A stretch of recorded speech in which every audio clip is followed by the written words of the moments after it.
হঠাৎ করে আমার বাচ্চার এই কী হলো যে এত জ্বর ছাড়ছে না। পুরো রাত থেকেই জ্বর, যে এত পরিমাণে যে জ্বরই ছাড়ছে না। আমি তো ভয়ে কিছু ভেবে পাইনি, তার কারণে এই যে জলকাপড়টা মাথায় দিচ্ছি, তো যতক্ষণ দিচ্ছি ততক্ষণই জ্বরটা ছাড়ছে, তারপরে আবারও জ্বর চলে আসছে। এত ওষুধ খাওয়াচ্ছি, জ্বরই কমছে না। এর আগে একবার এমনভাবে জ্বর এসেছিলো, তারপরই সেটা শুনলাম ভাইরাস থেকে হয়েছিল।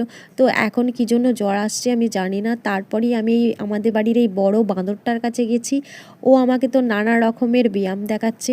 এগুলো দেখে আমি কি করব, হাসবো না কি করব, মানে হাসিও পাচ্ছে, আবার মনটা কষ্ট হচ্ছে যে দুজনে একসঙ্গে খেলা করে, তার মধ্যে আমার বাচ্চার আজকে জ্বর চলে এলো।